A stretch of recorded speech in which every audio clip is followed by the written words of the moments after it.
Hello everybody, I'm Laura Sukiasian. I'm a student at PCC taking a course in interpersonal communications, and I'm going to be talking about homelessness. First, I want to show you the PSA I have about homelessness.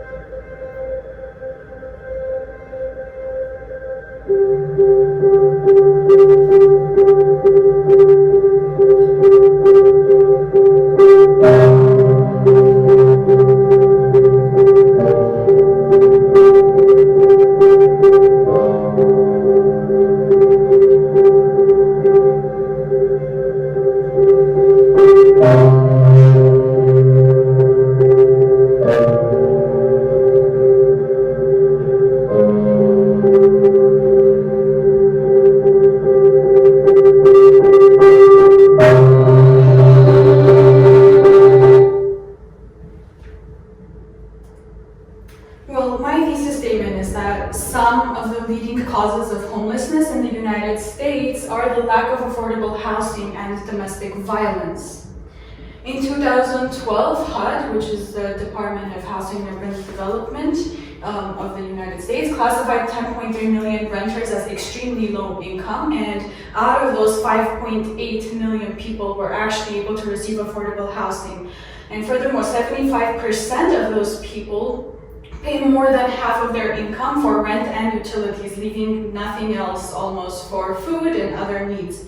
Only 25% of those poor enough to qualify for low-income housing actually received it.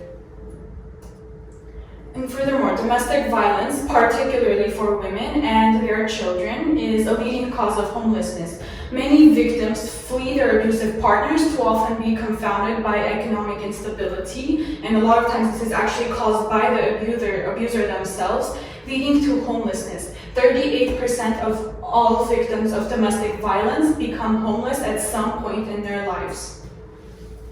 There are some theoretical concepts that have to do with homelessness in our textbook. Maslow recognized that people have several needs, and one of which is self-esteem. People who are suffering from homelessness have both the lower need to be valued and supported by others, and the higher need to recognize their own value and worth. Spending nights alone and without a shelter can cause debilitative emotions like depression that detract from effective functioning. Cognitive complexity. Some people are very certain that homeless people are lazy, and that is why they are homeless. And cognitive complexity actually means that you have more ways to understand others and interpret their behaviors.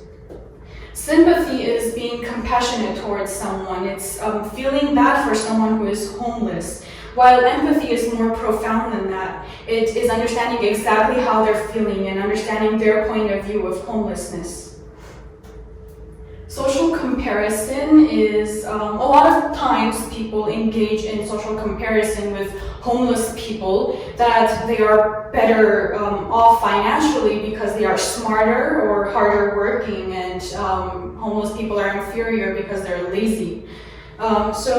Self-serving bias is that we emphasize external circumstances and events to explain our own behavior, but we emphasize internal factors to explain the same behavior in other people. So if we cannot pay for our rent, it's because rent is too high or the economy is doing poorly. While if someone else cannot pay their rent and they end up homeless, it's because they are too lazy to work.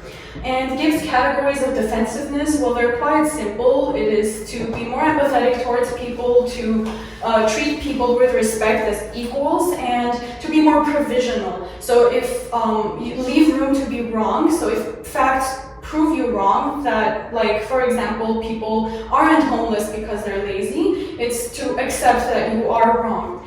And gender roles certainly play a great part in this, especially in domestic violence, because men are seen as the providers and women as the housewives, and this sets women up for economic inability that can lead to homelessness after divorce. And these are my references. Thank you.